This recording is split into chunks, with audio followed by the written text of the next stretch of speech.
After the Lost Colony experience, British interest in colonizing North America slowed considerably.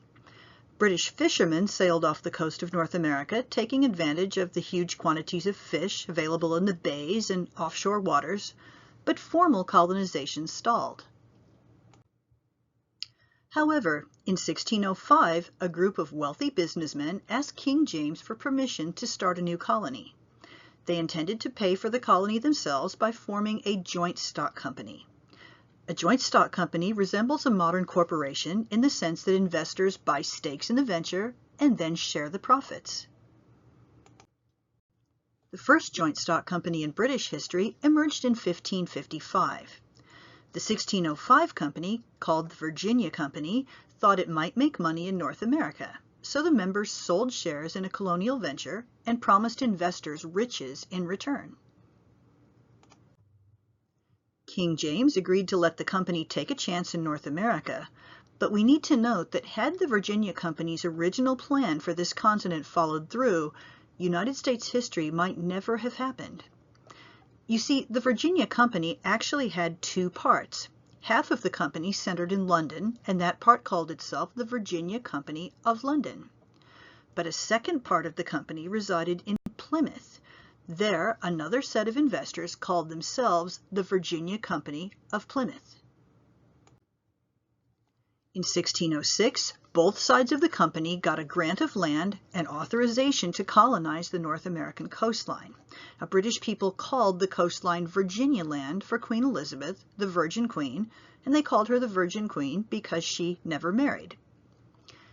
The Virginia Company's charter recognized the division of the company into two distinct parts, the Virginia Company of London and the Virginia Company of Plymouth. The Plymouth side got restricted to the northern half of North America, and the London side to the southern half. Now, most people know Plymouth as the place where the Pilgrims sailed to North America and as the name they chose for their colony. But we now know that Plymouth also housed one half of the Virginia Company decades earlier. And this photograph explains why Plymouth factors so prominently in British colonization. It's located on the southeast side of Britain, and the city offered plentiful docks and shipping facilities, and also had open access to the ocean. This map shows the division between the two Virginia companies in the early 1600s. Both took colonization equally seriously. The Virginia Company of Plymouth established a colony in modern Maine in 1607, sending about the same number of settlers as the London Company dispatched to Jamestown. However, the Virginia Company of Plymouth's colony did not survive. After a year or so, the colonists abandoned the venture and returned to England, citing problems with the harsh weather and the death of the man in charge of the operation, a man named George Popham. After the colony failed, the Virginia Company of Plymouth simply faded away. But we should remember it, if only to consider what might have been. You see, the Virginia Company of Plymouth had commercial interests in North America. Had the company settled its part of the North American coastline, the Puritans and the Pilgrims who founded Massachusetts later might not have planted their religious colonies where they did.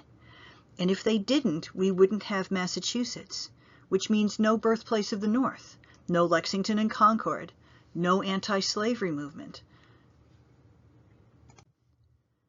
This is the site of the Popham Colony of 1607 in modern Maine, and this was the northern counterpart to Jamestown. If the colonists who populated this little fortress had decided to stay put in 1608 and stuck it out like their counterparts in Jamestown, and eventually discovered something of value and began to branch out, United States history probably doesn't happen. And this site really speaks to why I find place so interesting in history, because I find it fascinating to consider that our whole future once hinged on what happened here. Now, the Plymouth Company's failure leaves us to focus on the Virginia Company of London's activities, and this side of the operation sent 105 people to the Chesapeake Bay region of North America in 1606. After arriving, the colonists sailed up the James River into modern Virginia, And they did that because they wanted to get off the coastline to hide the colony from Spain. After going up the river some distance, they spotted a peninsula jutting out, and they stopped, unloaded, and began to build their colony. The colonists called the new town Jamestown for King James, and they called the river the James River. And the London Company founded Jamestown in May of 1607. This colony survived, unlike Roanoke, and unlike Popham's colony far north in Maine. But as we study the evolution of Jamestown and Virginia itself, we need to keep an important point in mind. The early years and the early mission of a colony tends to influence the culture that emerges in that colony. These things also influence the culture of the state that the colony becomes after independence. Certain cultural behaviors remain in our nation today from the colonial period, making this a highly influential and important time. And a specific type of culture emerged in colonial Virginia, a culture that's tied to the mission initially assigned to the colony by its sponsor, and the sponsor, of course, was the Virginia Company of London. Now, what mission did this company assign its colony? It was very simple: make money. This was a commercial venture, and every investor in the company wanted to get back what he put into the colony and wanted to see a profit.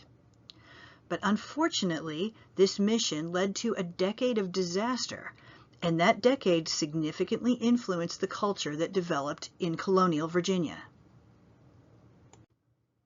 Historians break the early history of colonial Virginia into the first and second 10 years.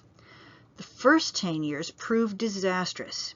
In fact, after the terrible winter of 1609-1610, only 60 colonists remained alive out of 500. What happened in Virginia? Well, the problems in the first 10 years grew out of a disconnect between reality and expectations. The Virginia Company of London investors wanted to get back the money they put into this venture. So to facilitate that goal, the company initially sent people to the colony they thought would turn a profit. The company believed that North America might offer the same riches that Spain found in the Aztec and Inca empires. Therefore, the company sent people who could work with things like gems and gold and other precious items. Specifically, it sent a jeweler, it sent tailors, silk specialists, glassmakers, a perfumer, pipe makers, metal workers, and goldsmiths. In addition, the company also allowed individuals identified as gentlemen to go to North America in 1607, paying their way and going on an adventure. The problem was, in English society, gentlemen didn't work with their hands. So who should have traveled to Virginia? Well, people with survival skills, maybe cultivators and laborers who could build from scratch on undeveloped land. And here's what I mean about disconnect. Here we see the countryside right outside Jamestown, and this is what a lot of Virginia looks like near the James River. There's no sign of any gold or riches here, no jewels or silks. There's nothing here for a skilled craftsman to do. And most skilled craftsmen don't have survival skills for the wilderness. So the company expected one thing, found another, and sent the wrong people to Virginia. And because the wrong people populated the colony, colonial Virginia had terrible survival rates in the first 10 years. Unable to provide for themselves, the colonists quickly grew reliant on the natives for food, but local tribes cut them off in 1609, tired of their demands. Disease then struck the colony due to poor conditions in Jamestown and because of the unusually harsh winter of 1609-1610. Unable to find food in the harsh conditions, the colonists got so hungry they reverted to cannibalism. They dug up dead bodies to eat. A man murdered his wife in order to cannibalize her. They also ate dogs. In the winter of 1609 and 1610, colonists said they lived in the starving time. People who arrived in Jamestown in the first 10 years also reported something else.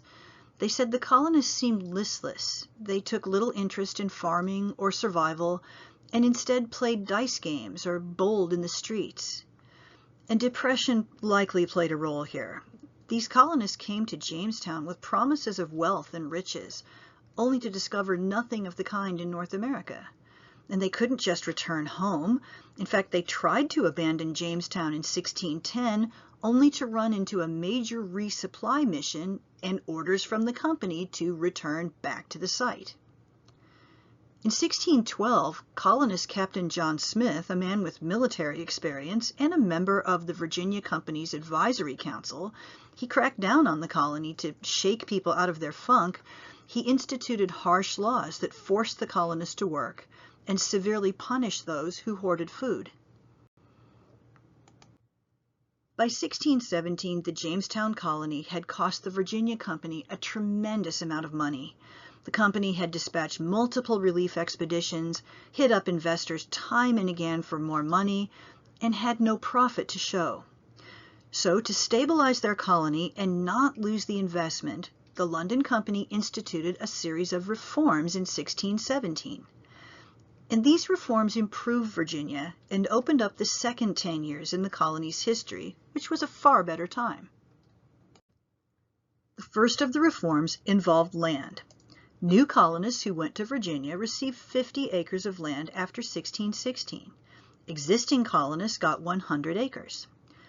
Private ownership, the company hoped, might encourage people to grow crops for themselves and begin to develop the land. The company also provided women for the colonists, again for stability. Women had 50% of the survival skills needed in English society, so if you wanted a colony to stick around, it needed women. So in 1619, the company recruited about 100 women to go to Jamestown to marry a colonist of their choice. But the big reform came in 1619. In 1619, the London Company permitted elected government in Virginia. By this time, Virginia had about 5 small settlements, and so each one elected 2 representatives to a colonial government that stayed in Jamestown. The company believed that giving colonists control of their laws might help Virginia survive. The colonists, they figured, had a better sense of the rules they needed than people over in England. And they were right. So this reform became one of the most important in American history. Because it worked in Virginia, all subsequent colonial efforts would also include elected government, which meant over time American colonists got comfortable with a far more representative and democratic political culture than they would have enjoyed in England.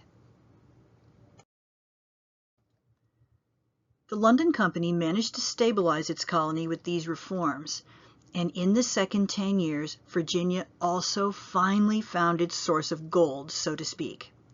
Around 1617, Virginians started growing tobacco, and that crop rescued the colony. Tobacco became popular in Europe in the 1500s when Spanish colonists brought it back from the Caribbean. The first Roanoke colonists also seem to have brought tobacco to England when they returned with Sir Francis Drake. Now, in Europe, people smoked and chewed and snuffed tobacco, and they said it made them feel wonderful. Initially, they thought of tobacco as a cure for disease. Pregnant women used it. It cured toothaches, people said, and it even calmed babies with colic. And for this reason, people paid what they had to pay for tobacco, plus it's also highly addictive. That meant, though, that tobacco had a great deal of value. But how did tobacco get into Virginia? Well, a colonist named John Rolfe discovered that a type of tobacco preferred in Britain would grow in Virginia. Rolfe made his first planting around 1612, and by 1617 the word was out. Good, money-making tobacco would grow in Virginia. Virginia finally had a source of income. And this picture shows John Rolfe, the man responsible for the enormous cultural development generated by tobacco production. How did John Rolfe hit on tobacco? Well, traveling to Virginia in 1609, Rolfe encountered a hurricane that blew his ship off course. He ended up in the Caribbean where he snagged some seeds. In a very real way then, an unnamed hurricane in 1609 played a significant role shaping our history. Now, when Virginians discovered tobacco could make them rich, the dam broke. This crop brought in the income they'd anticipated for years, and in response, they grew enormous amounts of it. So we see that in 1616, Virginia produced about 2,500 pounds of tobacco, and that's pounds as the weight. In 1620, they're up to 40,000 pounds, and by 1629, it's 1.5 million pounds annually. And if it was any other crop, the story would just stop here. But tobacco is unique. It's not like other crops. Because of its needs, it has cultural effects that you don't find with simpler crops like hay or corn or barley or wheat. And Virginians soon discovered the nature of tobacco and its effects on their society. Those effects came because of the unique difficulty tobacco presents to farmers and the harsh way it treats the land. Tobacco requires two things to grow: land and labor. It needs land because of what it does to the soil. A single tobacco leaf contains over 3,000 chemical constituents, and those constituents form hundreds of different compounds, including things like nicotine, formic acid, chlorine, and sucrose. Here we can see a few of the simpler compounds in tobacco on the left. Formic acid, for example, needs carbon and oxygen and hydrogen, elements that are generally plentiful in the soil. And sucrose makes a slightly more complicated molecule, but it's nothing the soil can't handle. But on the other side, we see phosphorus pentoxide, which requires huge amounts of phosphorus if it's going to make this molecule. And potassium oxide is the same way, so is magnesium oxide. All of these pull tremendous amounts of potassium and magnesium out of the soil, and tobacco has them all. Tobacco also contains huge amino acid polymers as well, such as the names listed here, and these do a variety of things. One of them gives the tobacco leaf its color, one of them helps make tobacco smell a certain way, but there's so many chemicals in a tobacco leaf that today, North Carolina says that farmers should expect tobacco will pull 15 pounds of phosphorus pentoxide from the soil per acre every year. So North Carolina recommends that farmers regularly fertilize to restore calcium, magnesium, sulfur, chloride, and other things as well. But 1600s Virginia farmers didn't have access to advanced fertilizers. Farmers who wanted to make money growing tobacco had to have new land all the time. As we've said, tobacco pulls elements out of the soil constantly as it grows. So after a few years, it uses up the soil, meaning the farmer had to move to a new place. Tobacco cultivation also demanded a lot of labor because of the complex chemical reactions and actions taking place within the plant. Those require perfect conditions. And getting those conditions consistently in 1600s Virginia required constant vigilance. The farmer had to hoe, water, weed, check for parasites and manure if he wanted a good tobacco yield. And here was the problem. 1600 Virginia needed a lot of land and labor to grow the one crop that could save this colony. It didn't have a lot of land and labor. The Powhatan Indians claimed Virginia as their homeland, and they vastly outnumbered the colonists. They resisted violently whenever colonists spread out to grow tobacco. And colonists had trouble finding enough labor to come to Virginia to grow the crop, because most people who came to Virginia didn't come to work for someone else. People who came to Virginia wanted their own land and their own farms. But to the colonists of 1617, tobacco meant everything. Think of how long the survivors had waited for the money to come in, how much suffering they'd experienced, how long the company had waited as well. Tobacco was the crop of their dreams. It was the answer to all of their prayers, so to speak. But the crop also produced a great deal of stress. It needed land and labor, and Virginia didn't have enough of either for everyone. So what kind of culture came out of this stress? What we call tobacco culture. Tobacco culture emerged in the 1600s in Virginia, and it turned the colonists competitive, brutal, rural, and individual. Tobacco culture then became Old South culture as it spread out of Virginia and into surrounding areas as tobacco cultivation grew. So through the 1700s and 1800s, again, tobacco culture became Old South culture. And we're going to address tobacco culture more thoroughly in the next lecture.